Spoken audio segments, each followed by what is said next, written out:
Next on KPBS Evening Edition. From the president to protesters to the policies, we've got team coverage on President Trump's visit to San Diego.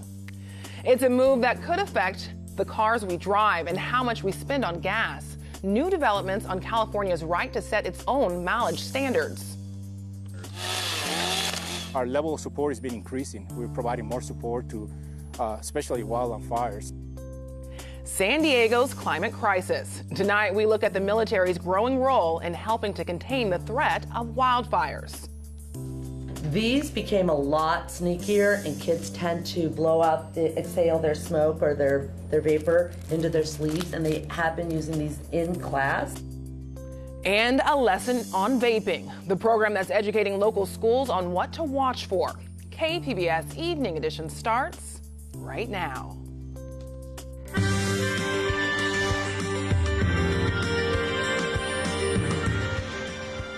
Good evening. It's Wednesday, September 18th. Thanks for tuning in. I'm Ebony Monet. President Trump is wrapping up his two-day swing through California. This is the latest video of him this afternoon in Otay Mesa. That's where he got a look at border wall construction. That's part of our coverage tonight. Earlier today, the president arrived at Miramar on Air Force One before a multi-million-dollar fundraiser downtown. KPBS reporter Matt Hoffman shows us the scene that greeted him.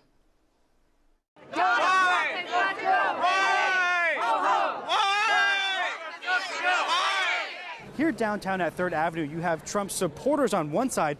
Then across the street on 4th Avenue, you have Trump protesters. And then there's that giant baby Trump balloon. So we are flying the giant baby balloon, Trump baby balloon, to protest the Trump's administration's policies. And many of these policies range from just kind of childish to just downright evil.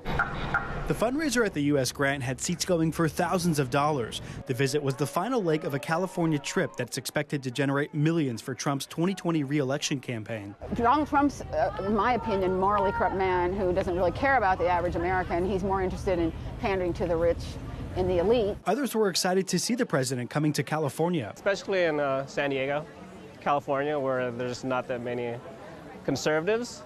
There are, but not as many as liberals, and we have to come out and support and show that we're here. Blake Marnell has actually met President Trump, who noticed his brick suit, signaling his support for strong borders. I'm glad he's come to California, and I think what Republicans in this state should take note of is that this means even though we are a blue state, he has not forgotten about Republicans in California. Some say the reaction to Trump's visit shows how his administration is dividing America. And they understand how people can be manipulated and how their fears and hatreds can be used to basically to divide Americans instead of unite them. And he's a master at that. One San Diegan we talked to says he looks up to the president. Well, it's very inspirational to be hundreds of feet away from my mentor, knowing that the most powerful man in the world is in San Diego, knowing that he's here to visit the border to protect San Diegans. Despite differing opinions, it was pretty civil outside the fundraiser. San Diego police say no protesters or supporters were arrested. Most people who were outside were unable to grab a view of the president as his motorcade arrived. Matt Hoffman, KPBS News. Before leaving town, President Trump got a personal look at his signature issue, the border wall. KPBS reporter Max Riverland-Nadler has more on the president's visit to Otay Mesa. After meeting with donors downtown, Trump came here to Otay Mesa to view a recently reconstructed portion of border fence. This section is part of 14 miles of reconstructed fence stretching all the way from the ocean to here in Otay Mesa. Trump's last visit to Otay Mesa was in March 2018 to review prototypes for possible border walls. Those prototypes were knocked down earlier this year to build the replacement fence. None of the prototype designs were chosen by DHS to be used as part of the replacement fence. On his way to Otay Mesa today, Trump tweeted an announcement in English and rough Spanish that there would be no more illegal entry into the United States, featuring himself and the backdrop of the border fence. In Otay Mesa, Trump said that Mexico was still actually paying for the wall because it has invested in its own manned border security. The Mexican soldiers have been incredible. They've really done a good job. He also signed the wall along with construction workers. This completed Trump's two-day visit to California, which focused on fundraising for his re-election campaign. Here at Otay Mesa, Max Rivlin-Nadler, KPBS News. Beyond the physical barrier, we're getting a look at the new legal barriers for those trying to get into the U.S. Newly built tents are serving as a hub for expanded immigration courts in Texas. The tents are being used to process asylum claims. A bit later in the show, we'll show you how it's part of the larger Remain in Mexico policy. More news coming out of the president's visit. The Trump administration is revoking the state's car emissions authority. KPBS reporter Eric Anderson says the move is getting a quick legal response. The governor, attorney general, and the state's top air pollution official promised to go to court to stop efforts to roll back California's clean air waiver for cars. Now, that waiver gives the state the ability to set stricter air pollution rules. The president wants that to end. The president said the Trump administration is revoking California's federal waiver on emissions in order to produce far less expensive cars for the consumer, while at the same time making cars substantially safer. He goes on to say that his plan will pull more older polluting cars off the road, and he says there's very little difference between the California standard and the new U.S. standard. Automakers, Trump says, should seize this opportunity because without this alternative to California, you will be out of business. California Governor Gavin Newsom called the move a game changer. He says the state's emission rules protect health, prime the economy, and allow families to pay less at the pump because they buy less gas. Newsom is disappointed the president's political party remains silent. I don't know what the hell has happened to the Republican Party. And by the way, where is the Republican Party right now? Where are they pushing back? Why aren't they pushing back? They believe in federalism. They believe in state rights. At least they assert that, and they're nowhere to be found on this. The governor cited Ronald Reagan's role in helping get the initial waiver to help clean up smoggy California cities. UCSD professor Mark Jacobson says this proposal is unusual for the federal government. He says most environmental regulations set a minimum standard for how much pollution can be emitted. And here we have an environmental policy that's binding in the other direction, which says you have to sell cars that are dirtier, in a sense, than you would like.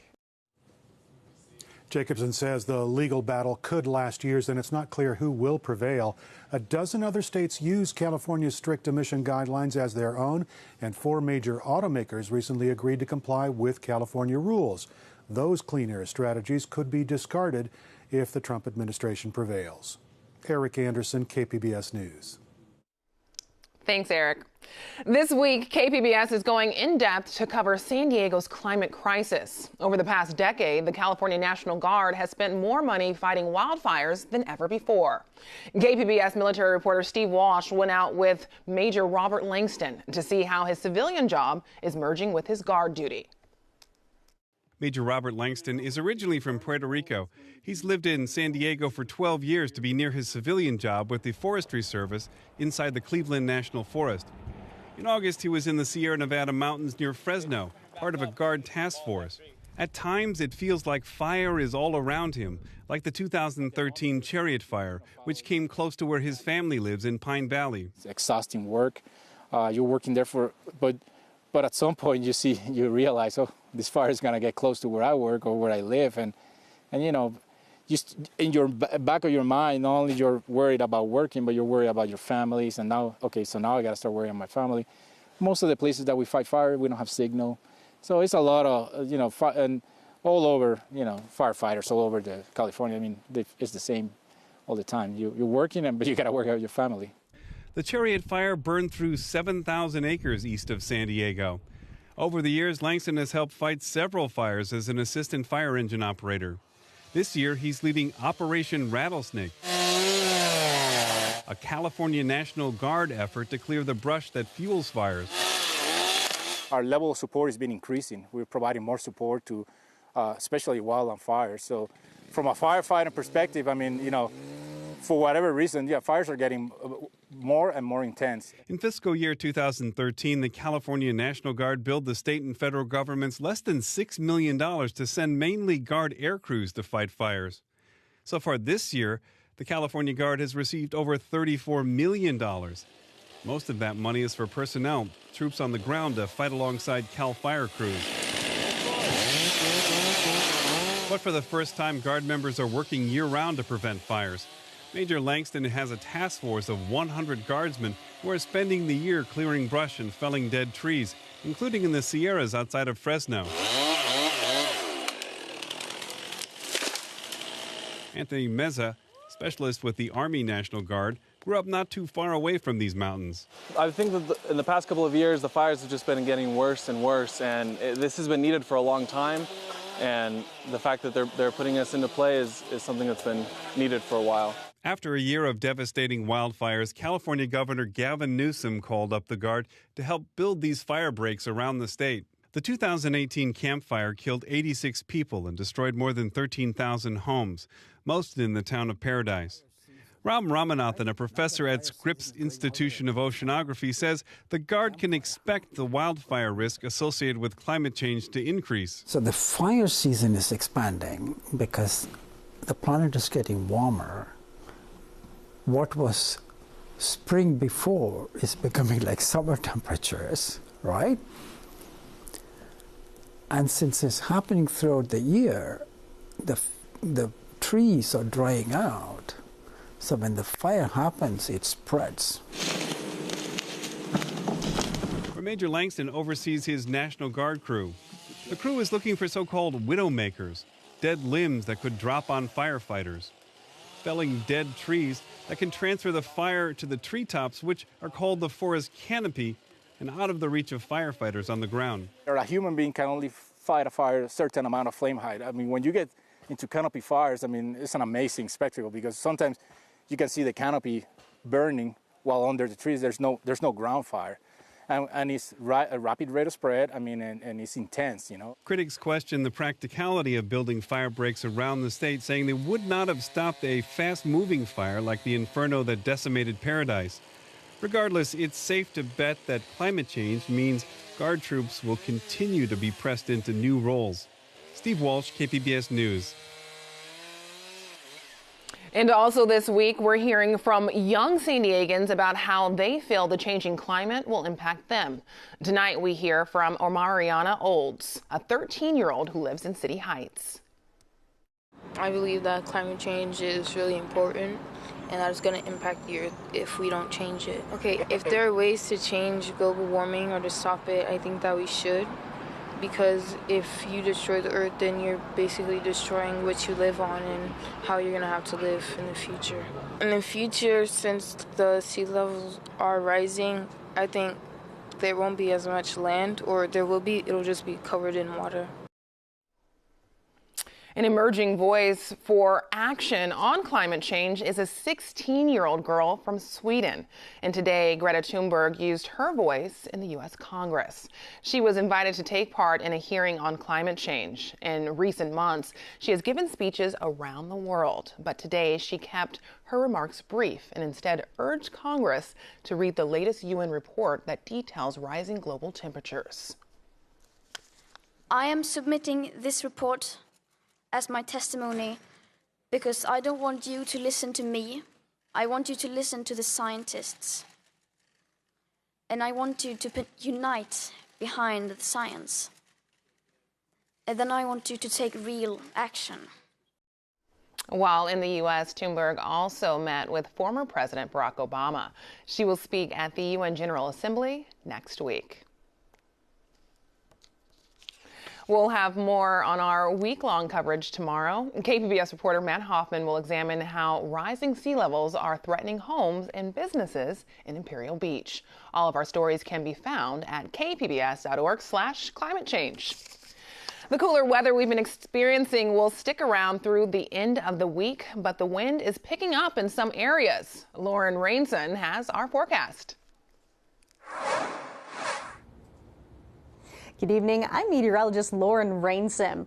We'll head into the evening and overnight. Quiet, pleasant conditions continuing. We'll see areas of patchy clouds and fog developing late, but that will quickly get back to a lot of afternoon sunshine. And that's exactly has been the case for us. You have to go far north into San Francisco, Northern California, and Reno, Nevada before you run into those showers. Our futurecast is remaining dry at times, sun and clouds with that jet stream keeping to our north. That's why the Northwest been on with the damp, cool weather For us in Southern California, beautiful, very warm as you head east into the southwest desert region. We'll cool to the mid-60s tonight with a few clouds and patchy fog developing late. The rest of the area with some passing clouds at times and fog late. Ramona 50 tonight, 58 in Oceanside, Chula Vista running slightly milder. We'll instantly return to that sunshine during the afternoon as highs will range from the 70s in Ramona, Oceanside to 74 in Chula Vista, slightly cooler, and the mountains, of course, running even cooler. You're looking at coastal temperatures these next several days in the upper 70s. Sunshine, Sunday's looking to be one of the warmer days. Inland, upper 70s, lower 80s. Saturday appears to be your warmest day with highs in the middle 80s and overnight lows in the 50s. Into the mountains where sunshine prevails, although will be breezy, cooler these next couple of days before the temperatures bounce back again Saturday and Sunday. Monday, that beautiful stretch of weather will continue. Highs topping out in the upper 60s.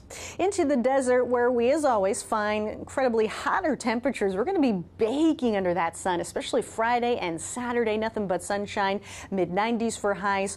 We'll begin to cool back off again slightly between Sunday and Monday, middle to the lower 90s there. For KPBS News, I'm meteorologist Lauren Rainson. Back to you. Landmark legislation. That's what Governor Gavin Newsom called AB 5 as he signed it into law today. The bill limits when businesses and companies can classify employees as independent contractors. It was authored by San Diego Assemblywoman Lorena Gonzalez as part of a way to combat worker misclassification. Newsom says AB 5 is a needed step to help create pathways for more workers to form a union, collectively bargain, and earn more. Companies like Lyft and Uber oppose the bill. AB 5 will go into effect January 1st. A Central California resident is now the 7th person in the U.S. to die from vaping-related respiratory illness. KPBS health reporter Tara Minto says the national outbreak has increased demand for anti-vaping seminars here in San Diego. And they have been using these in class. Mary Baum points to e-cigs and mango nicotine pods that were confiscated from local students. Kids tend to exhale their smoke or their vapor into their sleeves. Baum coordinates in-school trainings on vaping dangers for the nonprofit Say San Diego. The group presented to 7 schools last year, and many more are asking this year. At least 3 or 4 calls a week from schools, non-traditional schools, middle schools. A lot of middle schools are calling. The presentation focuses on nicotine with some information about cannabis. Federal health officials still don't know what's causing the current outbreak, but most vaping-related illness patients say they vaped cannabis either by itself or in addition to nicotine. Taryn Mento, KPBS News. Experts are weighing in on how plant-based milk compares to cow's milk for kids. New health guidelines say most children under 5 should avoid plant-based milk. That's because milk made from rice, coconut, oats, or other blends may not have the key nutrients kids need early on. The recommendations come from several groups, including the Academy of Nutrition and Diet and the American Heart Association. One Book, One San Diego is a partnership between KPBS and 80 local libraries. The idea is to unite people through the shared experience of reading. This year's book is The Great Believers. It's a novel based in Chicago during the height of the AIDS epidemic. I'm joined now by the book's author, Rebecca Mackay. Hi, thank you. Thanks for being here. I'm thrilled to be. So what compelled you to write this book? I started off trying to just tell a story. There's a thread of the book that is about the art world of Paris in the 20s, which of course is not what you just said about the book in your intro, right? And it grew from that into a story about the 80s as well, this woman looking back from the end of her life. And I realized when I had a story set in the 80s that it was an opportunity to write about the AIDS epidemic, which is an epidemic I came of age with. I was born in 1978. And it's something that has been an interest of mine throughout my life. And so, born in 1978, you would have been very young during this time. What did it take to research this subject matter? Because I was writing about Chicago in specific, rather than New York or San Francisco, I wasn't able to just go get books about, and I should be, it's America's third largest city, right? But I wasn't able to go check out books about AIDS in Chicago. They don't exist. I had to, for the Chicago parts, dig into archival research. I read back issues of our gay weeklies, for instance. But most importantly, I spoke to people. I had interviews, friends of friends. I came vouched for by the last person I'd spoken to. And I ended up speaking to doctors, nurses, lawyers, journalists, activists, historians, and survivors who shared their stories. They were incredibly generous with me. And I would not have been able to write a book with this texture and this level of detail. And I wouldn't have been able to get it right on the broader points either without their help. And this book is getting a positive response. Publishers Weekly calls it a striking emotional journey. The New York Times called it a page turner, one that conveys the terrors and tragedies of the epidemic's early years. What do you hope people get from this book? Ultimately, as a novelist, my primary job is to tell you a story. And hopefully you get more than that along the way. But if I don't capture you with a story, I never have your ear, right? And I think there's something that fiction can do with empathy, bringing people close to events, to characters, to problems, to ideas that nonfiction doesn't quite do. And my hope is that I'm reaching people with this book, starting conversations with people who might not have picked up a nonfiction book about AIDS, might not have watched a documentary about it, but might get to know this time and these people through my characters. One Book, One San Diego is launching on Thursday at Balboa Theater. Tell us about it. Yeah, it's at 7 p.m. It's free to the public. We are going to have the San Diego Gay Men's Chorus there, which I'm thrilled about. Before I speak, Terry Cunningham, who's a local AIDS activist of a long time, will be speaking and talking about the history of AIDS in San Diego. And I'm so thrilled to be part of that conversation, those conversations that might start about what happened here and what's still happening here, not New York, not San Francisco, and separate from Chicago. So I cannot wait. We've been speaking to the book author, Rebecca Makkai. The book is The Great Believers. Thanks so much for being with us. Thank you. Thanks. I'm Judy Woodruff. Tonight on the NewsHour, the Federal Reserve cuts interest rates, what it means for your wallet and the economy. Coming up at 7 after Evening Edition on KPBS. On the border in Texas, newly built tents are where asylum seekers learn if they'll be able to stay in the U.S. AP reporter John Moan shows us the new system and tells us the story of a man waiting for his day in court. Abel Osset fled Cuba, made it to the U.S., but like thousands of other asylum seekers, was turned back to wait across the border in Mexico, waiting on a chance to make their case in Laredo, Texas. Several times we were caught by narcos, and we had it bad. Bad. Snared in the Trump immigration policy dubbed Remain in Mexico, Osset fears going home but says he's scared to return to the unsafe streets of Nuevo Laredo because of violence driven by drug cartels. They ask for it, but when they see you don't have any and they realize you're a Cuban, things change a little bit. Osset has waited months for this day. So have more than 36 others who walked in the early hours over the bridge to this temporary court. At the same time, President Trump's top lieutenants in border and immigration gave the media a tour of these temporary immigration courts, defending the Remain in Mexico policy. One, you're seeing a team effort across 4 agencies and 2 departments to run an expeditious, lawful process so that families are staying together during their process, so that they can wait in a non-detained setting for their hearing, so they're getting hearings in 3 to 6 months, master calendar hearings, as opposed to years out if they're released into the U.S. and scheduled on a non-detained docket. In a hurried visit, the acting Department of Homeland Security Secretary and his subordinates maintained asylum seeker safety is a top priority, even though the U.S. government warns its own citizens about Nuevo Laredo's crime problems. You know, what happens on the Mexican side of the border, we communicate with Mexico about all the time, and obviously we make adjustments to facilitate both flow and safety, but it's not our territory, so there's only so much we can do on that side. Media on the tour agreed not to film faces of asylum seekers nor talk with them. Federal officials also declared the right to erase video or photos gathered by news media if journalists did not comply with the imposed rules. Outside of the tour, Abel Osset said he and his son have been kidnapped twice while remaining in Mexico. I don't know. I have not thought yet about what I will do if I'm returned. I don't know. Uncertainty about their future is the one certainty tens of thousands of asylum seekers face in this temporary court system. John Moen, Associated Press, Laredo, Texas.